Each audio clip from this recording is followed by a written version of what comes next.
next level, this call is for you. Mr. Dan Keller, you want to go ahead and kick it off, my brother? Let's rock and roll. Yeah. I think most everyone on this call knows of our guest today, but I want to do my best to give Rene just an incredible introduction. So I wanted to start with this. I had the opportunity to work with Rene a month ago, and that's why I'm here, and that's why I have the opportunity to be here with Dave and Rene today. And after spending 2 days with Rene in a very small group, it got me thinking back to when I was in college. Actually, growing up, by nature, I am an introvert. I do not like big groups of people. I've always had a fear of public speaking. And it got me thinking back to when I was a freshman in college. I had a teacher, I had to take a course called Speech 123. And that was a part of the core curriculum. So in order to be eligible as a college athlete and in order to graduate with my 2-year degree to move on to a 4-year, I had to take this course. I was dreading it, absolutely dreading it, figuring out which electives I could take to get around this class, and there were none. I had to take Speech 123. And because of that professor, I don't even know the name of this lady, but she helped change the trajectory of where my life would go from a leader, from a speaker, and quite frankly, as a human being. And she did not know this, and neither did I. And I wanted to give you a real quick story that will help frame what Rene does and how powerful this gentleman is, because he's helped me take this to the next level. So let's go back to 1995. I'm a freshman in college, junior college. I'm a college athlete, and I'm in the Speech 123 class. And she tells us that by the midterm, you have to give a 3-minute speech. I'm not going to tell you what you have to speak on, but you have to give a 3-minute speech, and we're going to grade you on this criteria. And you're going to have to do this in order to pass. And guys, there were people that were literally dropping out of the class because of the fear of having to speak. I personally never drank alcohol in high school, did not drink yet in college, and I found myself taking sips of vodka prior to going to these classes because it was so stressful. So I'm getting down the road, and I'm like, I don't know what I'm going to talk about. I don't know anything. I'm a freshman in college. I'm just a baseball player. I don't even know who I am. But at the time, we were having to sell oranges for a fundraiser so that we could go down to Arizona on spring break that next year and play. We had to raise some money. And so what I found myself doing as a college baseball player who had very great parents, but they did not have any money. I did not have any money. We had to sell boxes of oranges, and they were $10 a box. What I found myself doing is selling more oranges than anyone else on the team. More so, it came easy to me for some reason. I could sell these boxes of oranges. Maybe it was because my parents knew a lot of people. I don't know.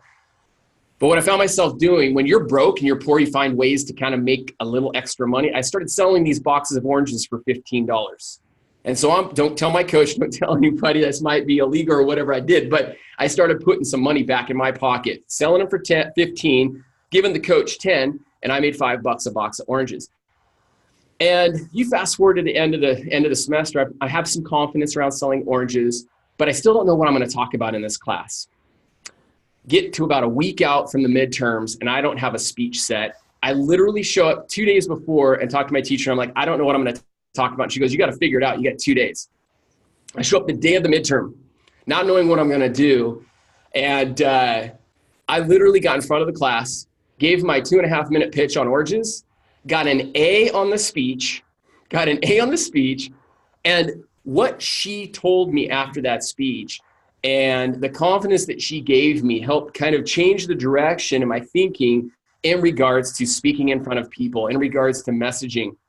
Now, you fast forward 10 years. I play college baseball, some semi-pro baseball.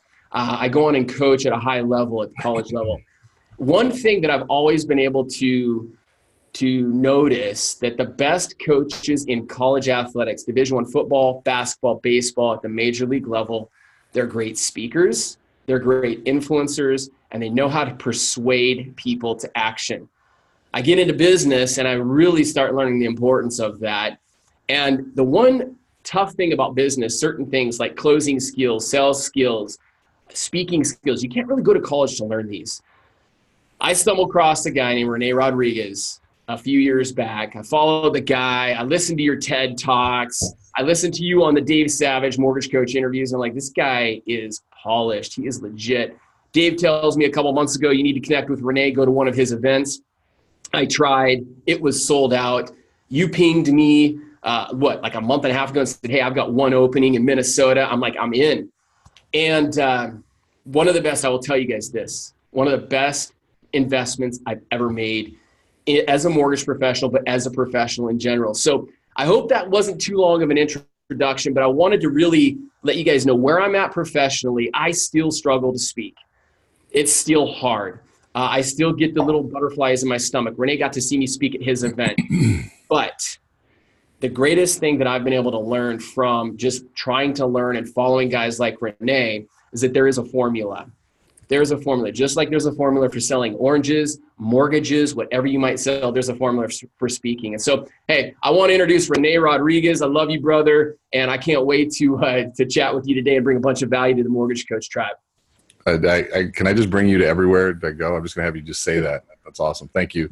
I got to tell you, man, the thing that's most refreshing about you, Dan, and I would say about every top performer that I've ever seen is they're out there outperforming most people, yet they carry the mentality and the mindset of continual learning. And you embody that, and I appreciate that. So those words mean a lot. Thank you.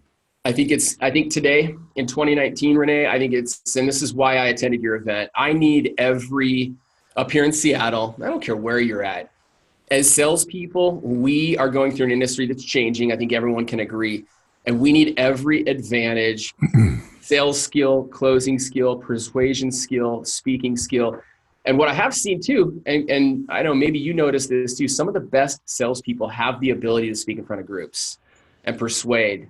And you're the guy that I turn to for it, man. And you've helped kind of open my eyes. You've showed me where I need to go. And you've also shown me how much I need to learn and know to continue growing. So I appreciate you. I wanted to start off today, Dave asked me to give a recap real quickly of a couple of ahas that I pulled out of that 2-day Amplify event with you. And I think what I'll do is I'll share these ahas and then I'll just turn over the keys to you. I know you have a couple of things that you were going to share with the community on how we can be better presenters, how we can be better sales professionals.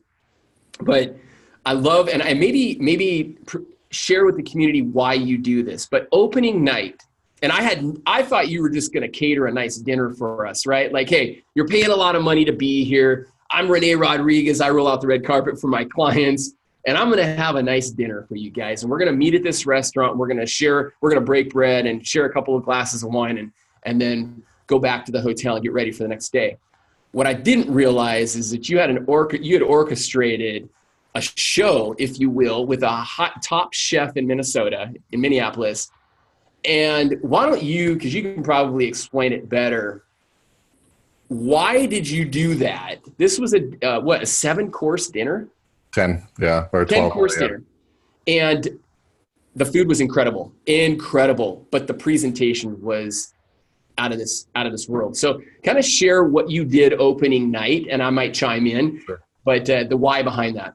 Sure. Well, I think I want to go back to one of the things that you said in terms of why we speak and why top professionals usually are good speakers.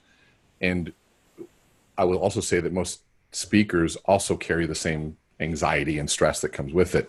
But one of the things that I learned a long time ago was that, if I want to increase my income, there's 2 levers that I can pull. I can increase the amount of time that I spend in money-making activities, prospecting, setting appointments, presentation, total cost analysis, all the things that put me in front to sell.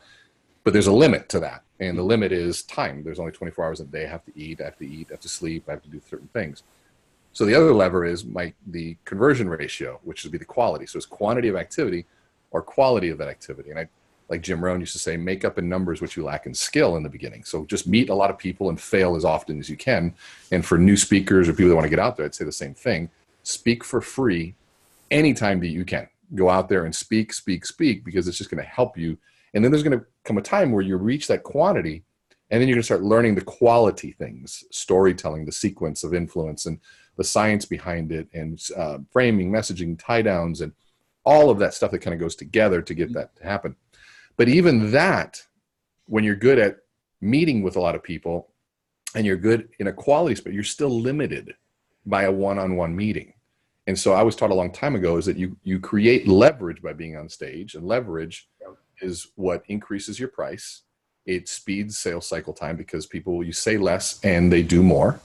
But then what ends up happening when you have one-on-two, you've compressed time. So I look at leverage and compression. So if I'm one-on-one, I have to have 100 one-on-one meetings to meet with 100 people. But if I'm one-on-two, I have to have 50. If I'm 1-on-3, I have to have 33 and a half, right? But if I'm 1-on-100, that's one meeting on 100, which is very interesting how you're leveraging is when you go there and you've compressed the time. And so increasing and that's why you do so many speeches, you're talking, you're doing video. It's a way of expanding that reach. Yeah. And so the reason why we do the dinner is, as you know, my background is in behavioral neuroscience, and I look at things from a science perspective. And when you look at memory, so you do a presentation before every one of your buyer meetings, right? And we're actually on a call with what I'd still say is the best presentation tool in the marketplace, which is Mortgage Coach. Mm-hmm. You're presenting, you have a presentation. You don't just walk in and give numbers. And it boggles my mind how many underproducing loan officers fight me when I say you need a presentation of some sort. Yep. And they just fight. And it's like, oh, I don't have time for that. I'm like, I know how many loans you're doing. You have the time. It's time is not the issue. It's where you're spending your time. But top producers, you guys are doing a presentation. And when you're looking at that presentation and how you then convert that to the next level, that's like, to me, if you were to look at why we do a presentation, it's if we don't engage memory of some sort, people are going to forget. You're not going to get a referral. They're not going to remember you when time of purchase comes. So memory is important. And so we know that memory is located in this thing we call the limbic system. And the limbic system houses your memory. It also houses your values.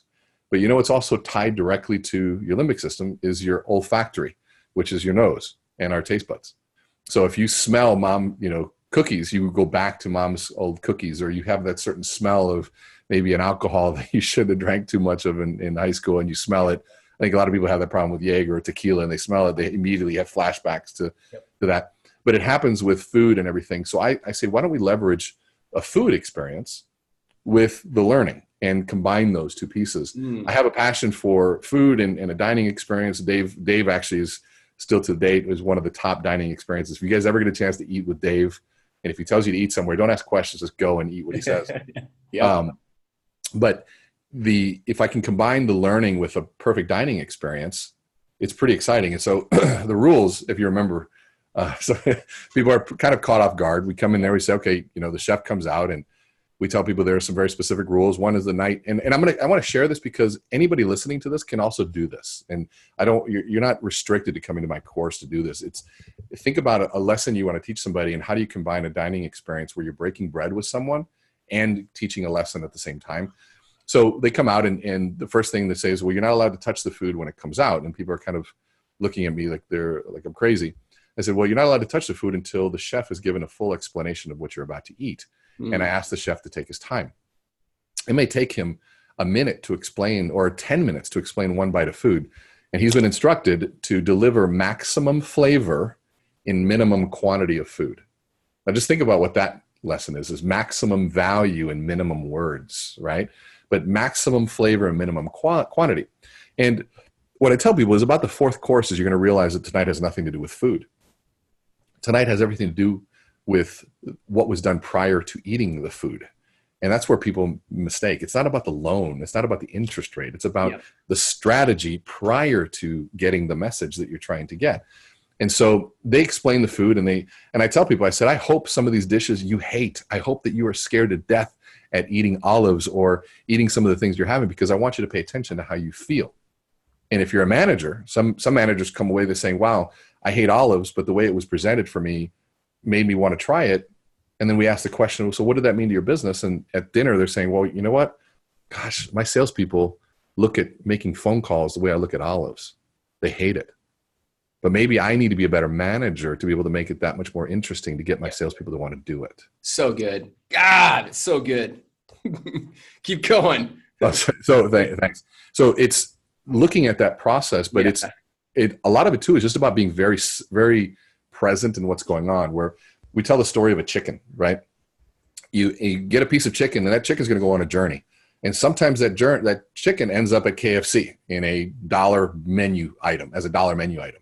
Mm-hmm. But sometimes that same exact piece of chicken can find its way to a Linea or to a Bardo or to one of the great restaurants of the world, where it's framed in a very different experience. And now all of a sudden that bite of food takes on something totally different because of where you're at, the way that the chef or the way that the waiter explained to you what was going on, and the scenario they're in. All of those factors really go into play into the influence equation in terms of what's happening. Yeah. I want to give one example, and if I had I have a picture of it, I should put it up, but I just don't have time right now to screen share. It was probably the fifth or sixth course, and it was explained. It looked like it kind of looked like a fish, like maybe some flaky fish with some shredded carrots on top of it. Not a bunch, and it really didn't smell like much. But your chef came out and he explained what was presented in front of us, and then we were given also a short glass of a white wine. And he said, "What you're about to eat is one of the most rare funguses in America. It only presents itself during natural disasters, so every 50 to 100 years. And it comes out of the earth when the earth moves from an earthquake or a lightning strike." So he teased it up that we're eating this fungus, but it's super rare. And then the way that he presented, the way that he prepared it was just like your chicken analogy. I'm telling you guys, that was the best fungus I've ever eaten in my whole time. I wanted more, man. It was incredible. But the story behind it was just, now it was like, okay, I got to try this. This is super rare. It's got to be pretty pricey, Rene, because of the rare nature of it. But anyways, I wanted to give that. That was just one of 10 examples. It was just incredible. So think about, I look at that and say, so what's a tie down? We use the word tie down a lot. What is it? So what does that mean to us? And if you're listening to this, so here they took natural disaster. They took a fungus where, fungus is that's athlete's foot. You know what I mean? Like, I don't want fungus in my mouth. Yeah. And yet you can take something like that and with the right story, all of a sudden create and make it an experience. How many of you on the phone right now are battling competition where somebody is underpricing you, somebody's underbidding you, mm-hmm. somebody is whatever, the marketplace is changing. Maybe your bank isn't as competitive as it should be, and you've got to learn how to sell a bigger experience. Maybe you just don't have the products, and so you got to be able to make do with what you have. How do you turn that disaster mm-hmm. into a story or into a value? And one of the things that I wrote down, because I was asking myself before we get started, is why am I on today and what's happening? And I wrote down that we're in a very noisy time in the industry. There's a lot of noise, and there's noise of distractions, of constant marketing, the influencers that are out there trying to influence us, and changes and compensation. There's so many distractions, so much noise. How do you cut through that noise with a story? And one of the reasons I tell people we have it at a restaurant, at a loud restaurant. And if I weren't to explain it, people would say, well, it sucked that, we really should have had it at a quieter place. And I said, yeah, we could have. I said, but that's not what your marketplace is like. Your marketplace is full of clanking plates and people interrupting you and loud conversations and easy distractions and squirrels and all that stuff. Yep. But how can you have the discipline to be able to get a message that cuts through like a knife, all of those different elements? Yeah. That's incredible. No, and this is a great segue into what I wanted to have you share more about the art, the formula of a good presentation. You preach or you talk about the frame, the message, and the tie down. And that's kind of the formula. I have it right in front of me on a piece of paper for when I'm doing videos or when I'm drafting a social media post. Or now it's getting wired into my brain, to be quite frank. Every video that I might listen to from a motivational speaker or a coach online, I'm going, okay, how's he frame? What's the message? How's he framing it? What's the tie down?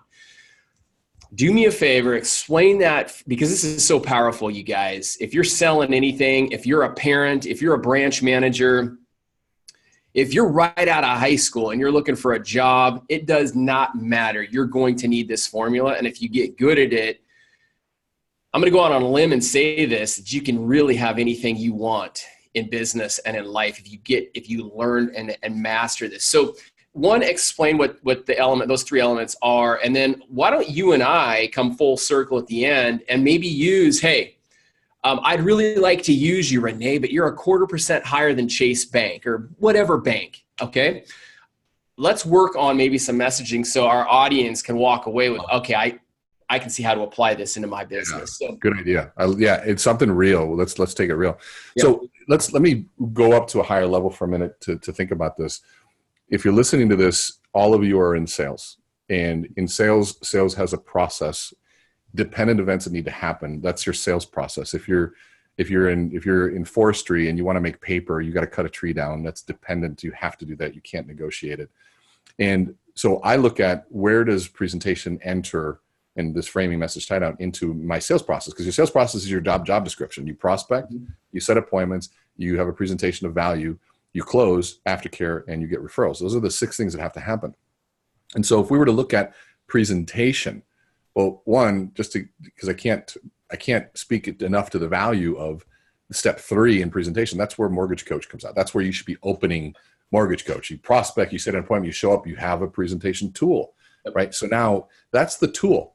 How well you use that tool comes down to your frame and your message and how well you tie it down. And so looking at those 3, it's what's fun. And I also want to say this isn't a quick hit silver bullet. This is a journey. Yeah. What do I mean by that? I was literally writing this, and I was going to ask your opinion on this.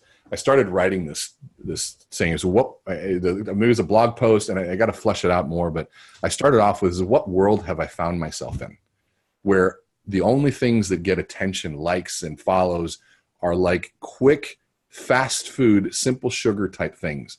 Yep. If I hear another, well, I don't have more than a minute to listen. It's like, well, you know what? The big concepts in the world, the things that are going to change your life, are going to take more than a minute of your time.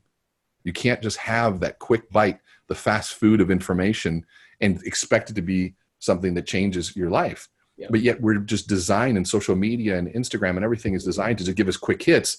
And I just want to challenge, if you're listening to this, if you find yourself shutting down messages that might take a little bit longer, ask yourself, what might be missing? Yeah. Because professors and doctors and lawyers and attorneys and sales professionals, they've taken years to develop ideas. And so I'll walk through it. I'll give you everything you want to know, but I also want to put in the back of your mind is that I want you to think long-term about this stuff. I hope that what we talk about creates a sense of curiosity, that you search it out and seek it out in some way, shape, or form. There's a lot of good people out there that do this. Yeah. So the basic message is 3 steps, and it's taken me 20 years to get it to 3 steps. But the message, and let's talk about if you're watching this, I want you to draw a line, and you might be drawing along with me, but I'll draw it on a piece of paper here. But if you were to draw a line, and with 3, like this is what I want you to draw, right? You have a line with 3 pieces. And on the left side, you're going to put the past. And in the middle, you're going to put the word now. And in the far right, you're going to put the word future. So it looks kind of like that, right? You have past, now, and then the future. And then I want you to circle the word now. So the word now, that's in the here and now. That's the biggest mistake that people make when they're communicating, is they speak in the here and now. And the reason that it's the biggest mistake is because that's not how the brain works. And last I checked, that's the one thing we all have in common, is we all have a brain. The brain works in a sequence, and either we work with that sequence or we're constantly fighting against it, or the sequence is working against us. And so the way it works is we have to understand that everything, in fact, let's just try it out, Dan. We say, what's your favorite color? And somebody says red, and then green, and ask yourself what that favorite color is. But I'm going to ask you, Dan, what's your favorite color? You know, my favorite color is a color that was developed over time. I grew up fishing on the Pacific Ocean with my grandfather. I had a great relationship with my grandfather every summer, and he passed away when I was a senior in high school. I also grew up with another man that influenced my life, and that was my father. We grew up hunting and fishing together too. And so I found myself over the years really migrating toward the color blue. And not just the color blue. When people ask me today, what's your favorite color? Most of my suits, most of my shirts, most of the things that I own are deep sea blue. And it's because my favorite color reminds me of some of the best times that I've had growing up with some of the best people in my life. Awesome. So what you saw Dan do there was the execution of that process. Now, if in the back of your mind, you're saying, he took too long to answer the question, he should have just answered the question, you're missing the point. Yes, we're not always having to do frame, message, tie down on things, but I wanted to illustrate what happens where if you were to ask somebody their favorite color, 30 people their favorite color, and everybody would answer in the here and now, but somebody were to tell a story, which one would you remember? Obviously, we'd remember that, the deep, deep blue and where it came from. But out of that, we learned relationship with your grandfather was important. Why you're out there when you post pictures of you fishing, why that's so important with you and your son, because you're recreating memories, right? And you can go on and on about all of these different elements. And so right there, by just starting with a story or what we call a frame, you didn't, so this is what I want you to do is cross out the word now, right? Mm-hmm. Cross that word out. And then you went back into the past and you created a frame. And that frame was what we call a frame of reference, okay? The brain is, when it learns new information, it looks back to what's already existing and attaches to it, called the process of association or using a frame of reference. For example, when things don't have a frame of reference, they're very difficult to grasp. Things that are bleeding edge and cutting edge, new technologies, the segue, like I've never seen anything like that. And so technology, new innovation, new ideas, when there's no frame of reference, are very difficult to grasp. And like, for example, my cousin started I think I told you about this. He started a company, an online company, to help people get better bats, baseball bats for their kids. And we're trying to understand this thing because, baseball bats are expensive and you need them one every 2 years and most people can't keep up. And then, but if I were to say it's like a Netflix for bats, you'd say, oh, that makes sense because it's a frame of reference, right? I get to just pay a monthly fee and I get a bat. And when I'm done, I get to put it back. All of a sudden it makes sense. But before there was no Netflix or some sort of frame of reference, we didn't know. And so, for example, our language creates a frame. I just got if I could show my screen, I'd show it to you, but I have it on my other screen over here. But I got an email yesterday and I was meeting with a student and they're asking me why I was copying the picture. And they read it. I said, well, read it. And what do you see? And it says, your plan just got an upgrade. And I was like, and I started smiling. And it says, the price of Dropbox Plus is changing to $119.88 a year, plus any applicable taxes on November 20th, 2019. This all-new plan has more space, new premium features, all for just $20.88 a year. And then underneath the accept says, got it. It didn't say, due to rising costs and other things, we apologize, but we're going to have to increase your price by $20.88 a year. We know it's not fun getting emails like this. We know it's not what you were expecting. So we're sorry. We hope you still we can maintain you as a customer. Same message, but completely different frame. Yep. And so the frame is what controls the way we perceive something. And if you're in an industry, which all of you are, in an industry that's highly competitive and that is being constantly shredded to pieces by people undercutting and lowering their price, you're being asked to play the same exact game of lowering your price. And once you start doing that, there's no end in sight. It's a race to the bottom. Yep. And it's frustrating. I want to jump in real quick and let's rewind this. If you're listening to this, your frame controls the way we perceive something. So if we're talking to a client and they're calling you or you're introduced to them, and we're in a refinance boom right now. And so what is it all about? It's all about rate. What these people don't realize, what our clients don't realize, and we know this having dealt with online lenders and the big box lenders, is that just because they quote something on their website, or just because the rep in the call center says that, yeah, we can do this with no cost and this and that, it's not a guarantee. The fee and the rate is not a guarantee. The process is not a guarantee. So the way that we frame the process the way that we frame the advantages, the way that we frame our value is so important in the sales process. And I think you're so spot on, Rene. Most of us right now, as we were teeing up this call, I get a Facebook message. Hey, Dan, do you do refinances? My response back was yes. She goes, what's today's going 30-year rate? I haven't responded yet because we're 3 minutes out, and it's not as simple as 3.625 with 2 points or 1 point. There's so many other things that I need to do now to frame our value, to frame the value of the experience, the complicated nature of the experience. So guys, listen to that. That is so powerful. You get one takeaway so far from this interview is your frame controls the way people perceive something. It's so big, man. And I would say too, even just from a belief standpoint, we're talking about mindset for a minute. Isn't it somewhat arrogant for us to think that an interest rate is all the information they need to solve one of their largest financial investments? Isn't there more involved in the process? Yeah. So there's a sense of almost arrogance of saying, well, here's the interest rate, that should solve your problem. Yeah. There's a lot more to it. I love how you said that. Yeah. One of the things, and I'll just give you just a glimpse into my business. When I'm sitting down with clients, part of my sales process, part of my framing, whenever, and I don't do this all the time, but whenever price is brought up, before I have a chance to really solidify value, I transition very smoothly into this. And I ask the client, have you ever gone to a physician? Have you ever gone to the doctor for a sore throat or an earache? Something which you think is very simple, but could be very, very complex. You don't just go to the doctor and say, hey, Dr. Rodriguez, I got a sore throat. 100% sure it's strep throat. Would you please prescribe me some antibiotics and I'll be on my way? It doesn't work like that. I learned this a long time ago in business. Prescription before diagnosis is malpractice. Physicians don't do it. Lawyers don't do it. Why are we doing it? And we do it.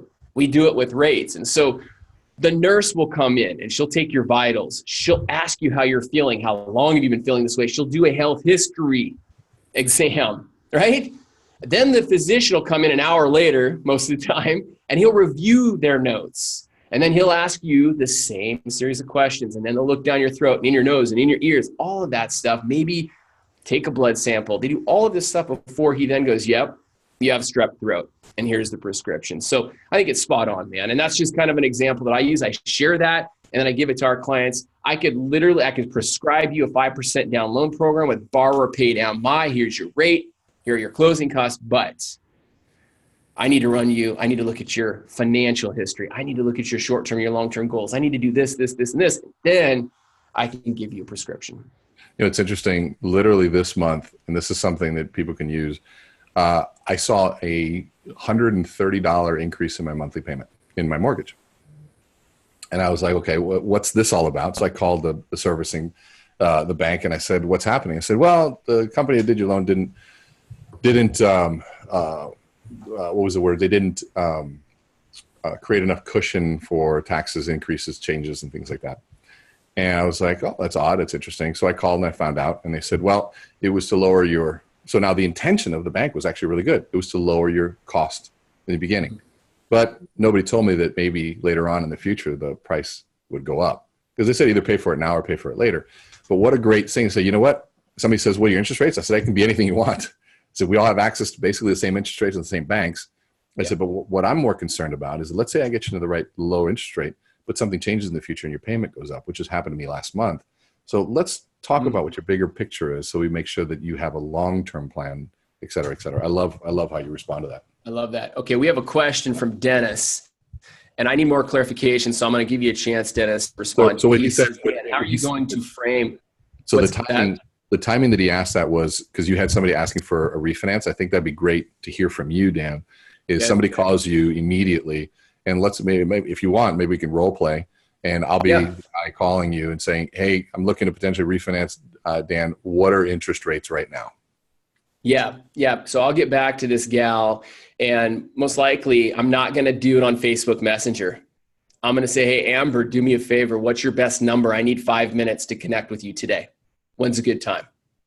So that's the first thing.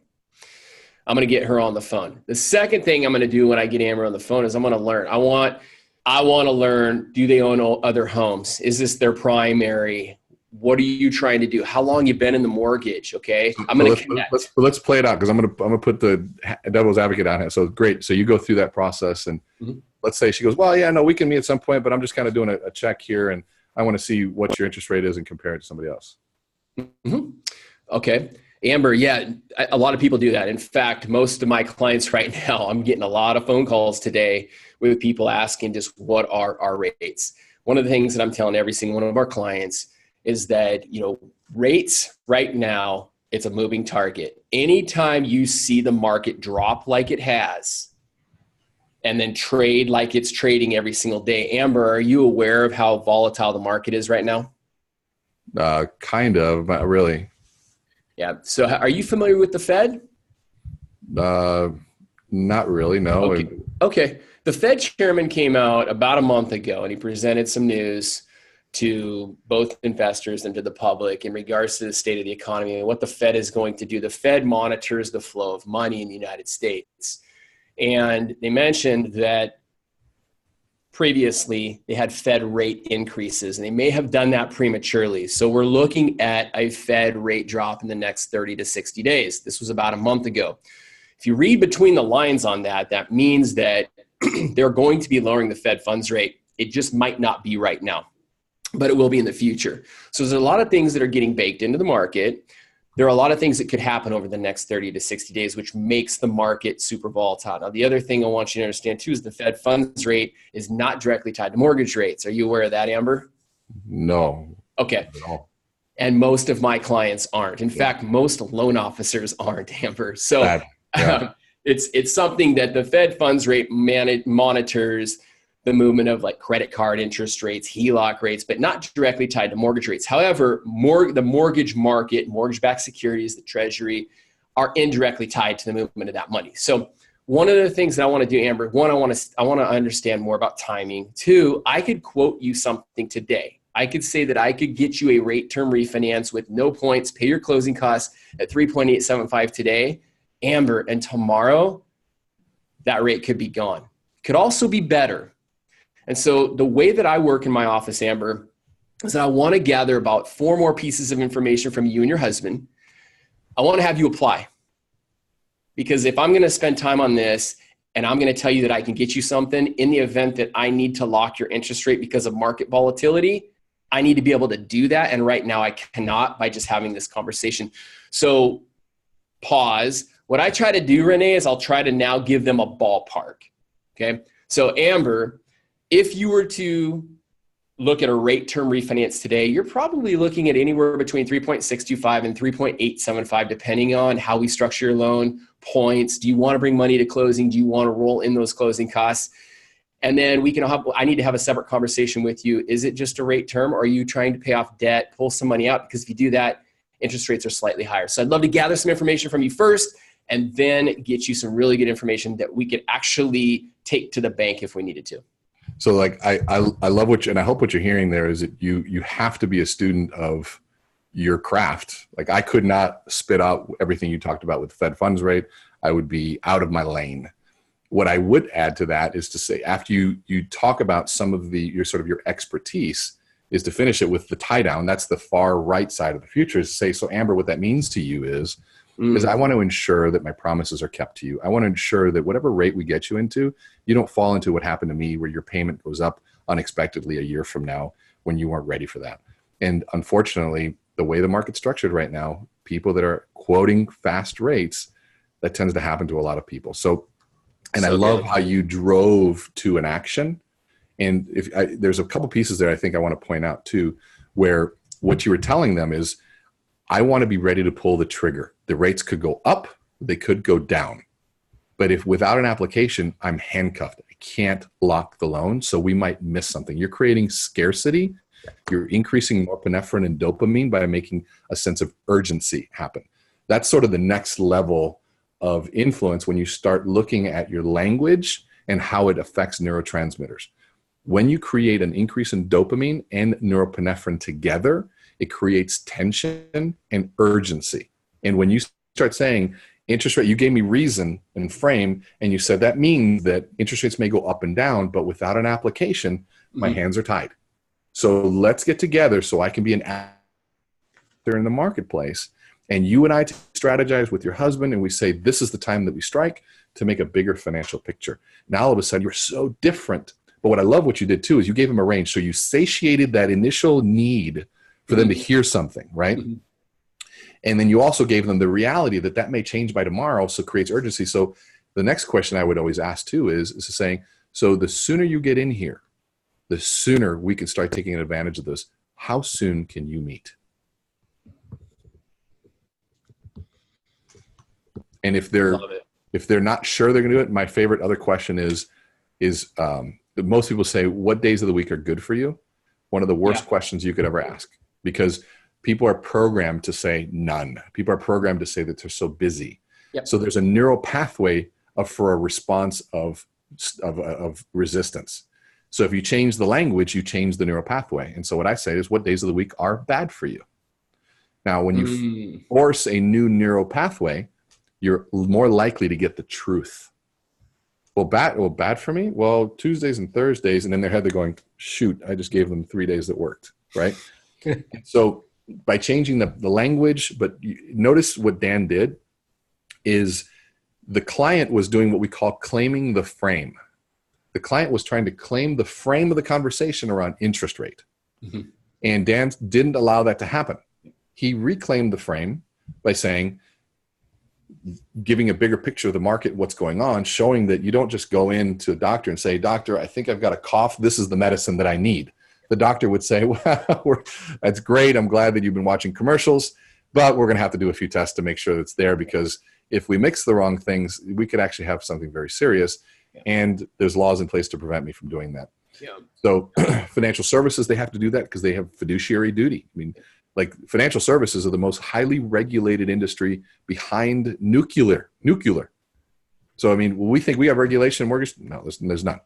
Not in comparison. Wow. And some people say there should be, just to do that. In fact, the pros, like you guys, say the more regulation, the better, because it flushes out the people that shouldn't be here anyways. Yeah. Guys, it's so powerful.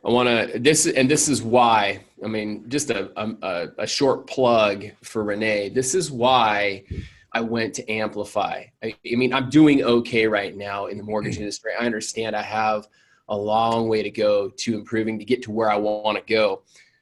But what I'm saying and what I'm doing right now, my conversion rates are great, but they could be better. And by upgrading my messaging, just like this, I mean, this was completely put out on the spot. I just got coached by Rene. I think all of us just got coached. That would have been my response. Now this is going to be, I love what you said about, one, the promises kept. I think that's so important, because integrity, I know this person on Facebook. She follows me. She sees all my posts. I want to maintain my integrity. The last thing that I would want, and I get a lot of private messages on social media. Hey, Dan, do you do refinances? Hey, my brother and sister are looking to buy. Can you help them? The last thing I want is for them to see me here and then I perform here. Yeah. And so I love that, man, about promises kept. This is the way we do business. Boom, boom, boom. And I want to make sure that my promises are kept. The other thing that I love is unfortunately, what's happening in the marketplace right now. We've seen this 2 other times in my career when refinance booms happen. It's just a quote fest. It's a quote fest, and it gives our industry a bad name, and it lets the consumer down. Hence, even dragging our name through the mud even more. So I love that, man. I'm going to build on what you just said there. I've been saying this for a long time, is that transparency used to be a choice. Mm-hmm. It's not a choice anymore. Either you're transparent by choice or you're transparent by someone giving you a reputation. And if you think that anything that we're talking about here in terms of offering a rate, well, let me just get past this and say whatever it is I want just to get the deal done, that in a world of reviews, in a world of social media where everybody has the power of the keyboard to be able to do that, and it stays forever, transparency and caring enough to be unreasonable in the moment where they want to talk about interest rate. Yep. This morning, somebody said, Rene, what does it cost to come to Amplify? And I said, I'm sorry, to go or not to go? And somebody said, Rene, what does it cost to do coaching? I said, to do coaching or not to do coaching? Now I use that, feel free to use it, but I use that to sort of shock a little bit. Yep. And they usually laugh and we laugh. And I say, well, does the cost even matter? Or does the cost of not doing something matter more, because if it costs you more to do it than to not do it, it's not going to cost you anything because it makes no business sense and you shouldn't do it. But if there's a value on the other end that far exceeds the cost of doing it, now all of a sudden there's a opportunity cost of not doing it. So maybe we should talk about the value you're trying to create. Yep. Now I've shifted or claimed the frame back over to value discussion. And I think in one of the previous mortgage coach calls I did on the Alan Shepard story, some of you probably have heard me tell that story. I use it now. And it's such a golden story to really claim the frame of value versus price. And like I tell people that are doing this, you first let's think sales process, right? Yep. 6 money-making activities, prospecting, setting appointment, presentation, and then say, what are the best tools in each one of those, right? What are the best tools for prospecting? So there's myriad numbers, whether you're a real, going after realtor relationships, or if you're buying leads, or if you're doing ads, or if you're creating funnels, whatever it is, there's so many great ways to doing that. And then tools for setting appointments, and then presentation. And you mortgage coach, there isn't a better tool than being able to do that. And from what I understand, you guys also have from your TCA, your total cost analysis, a methodology where you engage in this activity. It creates the frame, because you're now giving people choice to be able to make that next decision, to be able to do so. And then you look at aftercare. Once you close them on that, then you aftercare. And there's great tools out there for follow-up marketing and follow-up messaging and all that to be able to get the referral. So think about all these elements, not just piecemeal, but how do they fit into the bigger picture of my sales process? Love it. I love that. So we're getting close. We got about 15 minutes left. I want to spend some time answering some questions from the group. What I want to do in the next 5 minutes, if we could give the audience a real quick, and I have them here in my notes from what I learned from you, but I'm going to have you do this. Define what a frame is, define what a message is, define what a tie down is, and then give different examples, just examples of each one of those. So the audience, because you guys, this is deep. I spent, what did I spend? 20 hours with you in a 2.5 day period, probably 8 hours each day. Oh, those days were about 12 hours a day. Yeah. So over 24 hours with you. And I got it enough to be dangerous. But I'm going back. I'm doing everything I can to go to the New York one and then the Dallas, and we're going to have one up here in Seattle by the end of the year or in the new year in January. And you got to do this over and over and over again. So explain what a frame, give examples of frames, examples of a message, examples of a tie down, and then how Mortgage Coach specifically would factor into one of those three, if you would, in our sales presentation. Yeah, that's a great, I bet you there are dozens, if not hundreds of people on this call, or however many people are on the call that could create great tiebacks and tie downs to how Mortgage Coach can help. The frame, as we talked about before, is the story before the message. And it's hey, the message might be, I need to increase your price by $20 a month. The frame would be, your plan just got an upgrade. Here are the features that we've incorporated. Things are moving faster and we're moving just along with it. And you get all those features for only $20 a month extra. We want to let you know this is the date that it's happening. And all of a sudden now it's much easier to digest. Framing comes into play in where somebody's asking you what's your interest rate or what makes you different. And in that post, when they start saying the frame is around the cost, that's the value, the central point of the conversation, where you reclaim the frame and you talk about the reality of there's a much bigger picture. It's much more complex, and being able to own that process. Framing is the Alan Shepard story. For some people that haven't heard the story, I'll give you the short version, but I urge you to go back to the old videos and the one I did around that. And where basically you can use this. I prefer, if you want to write down 3 Ps, I love this sort of as a thing to sit in the back of your brain, is if you can predict a response from somebody, a client, a customer, where they're going to ask me interest rates, they're going to ask me costs, they're going to ask me something. If that's predictable, and guess what? Most objections, most questions are predictable. Yep. Then you need to have a preemptive strategy. Predict, preempt. A preemptive strategy to prevent it from happening. So the Alan Shepard is a predict, preempt, prevent, where in the beginning of the meeting, and even if it's over dinner, I might share a story before we even get into things, just to set the frame. And I'll tell the story. I say, hey, have you ever heard of Alan Shepard? And they'll usually, most people ironically say no. Some people do. I say, well, he was the first American to enter space. It was back May 15th, 1961.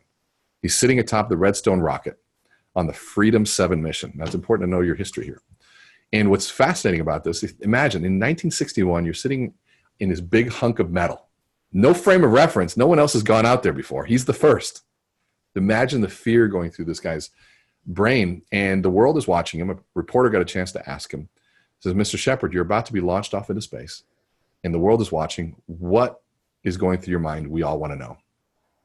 And his response will forever go down in history when he said, the fact that every part of this rocket was built by the lowest bidder.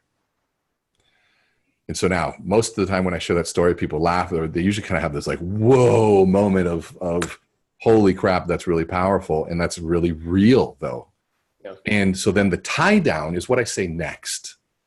It's after this. And this is what the tie down has to answer the question of what this means to you is. I'm taking the message, putting a bow on it, and tying it down, make sure I secure it into your mind as to why I'm telling you this.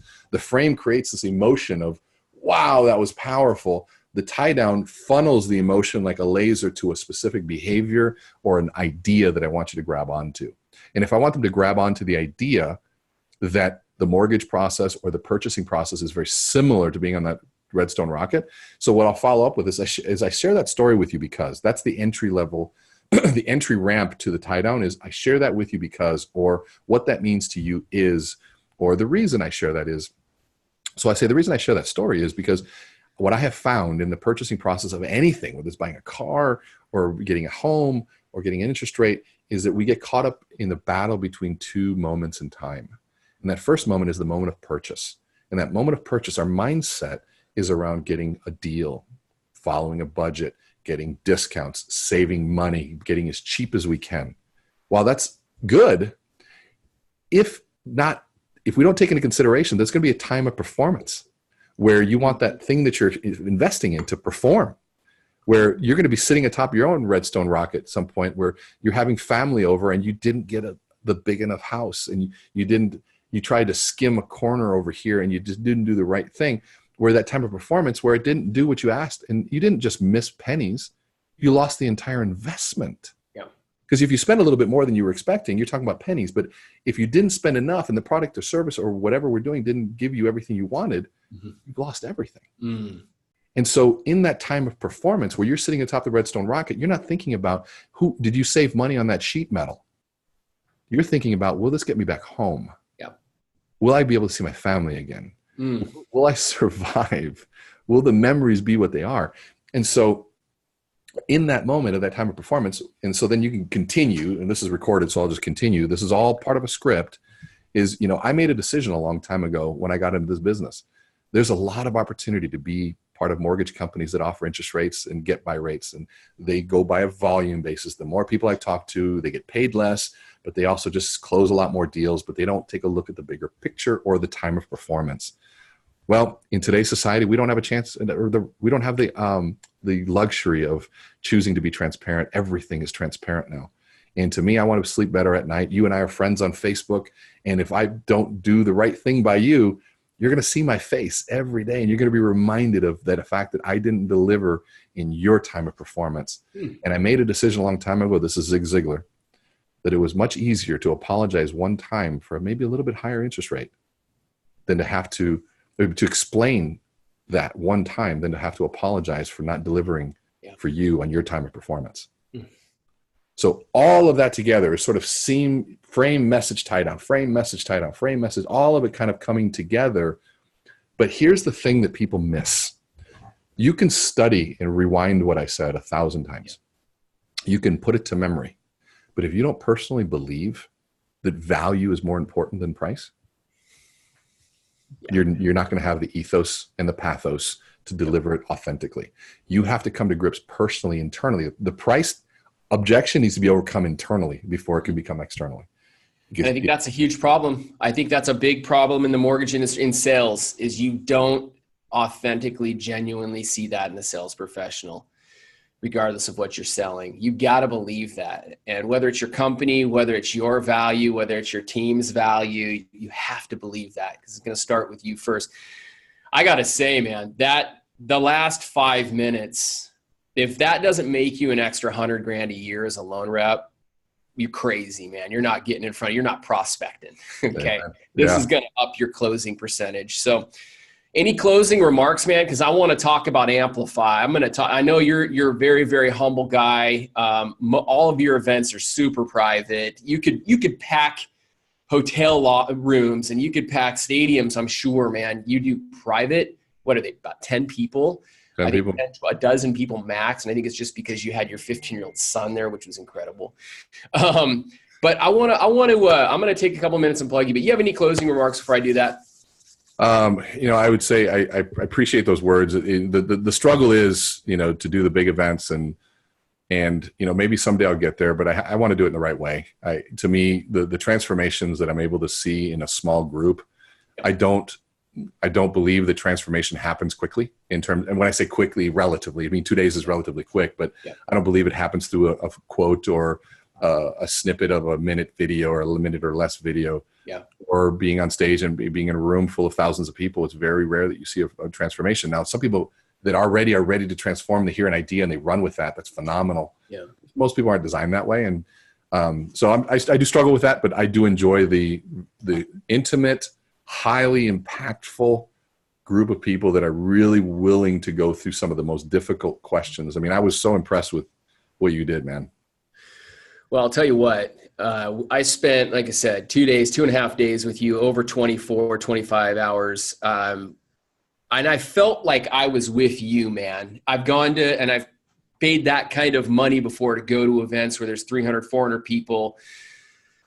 And where there was value, that was great. But with you, it was like there was massive value, but I felt like Rene was pouring into me. Rene knew he knew what I needed to work on. And by the end of the event, you coached me. I mean, I got one-on-one coaching from you. And I gave an example, and I'll close with this. I gave an example at your event when I was just saying, thank you at the very end to you in front of the class. And I said, there's trainers in our industry and there's coaches in our industry. And today so much junk is getting boxed up as coaching or training, and it's BS and it's sold for $1,000 a month or whatever it might be. Dude, you're a coach. And I said this because I believe a coach, and I come from the college and pro coaching ranks in athletics. A great coach can take an athlete in the middle of a game, in the middle of an at-bat, and say, Dan, I need a little bit more back elbow, or I need you to be a little bit more calm in your chest. And if you do this, you will have success. That's exactly what you did in your event this last month with me. Is I got to speak. I got to learn how to formulate a speech. You audited it. You corrected it. You trained. And I mean, I left with a job unfinished, to be quite frank. The last talk that I gave there, I thought I did a good job, but the job is not done. I mean, there's that talk could have been so much better. And so I wanted to personally say thank you in front of the mortgage coach community. Not that you guys need this, but I endorse Dave Savage. We endorse Rene to the utmost level. I'm going to attend your next event in New York. And I will tell you this. This is not a come to this 2-day workshop and it's going to change everything in your business and you're going to be healed.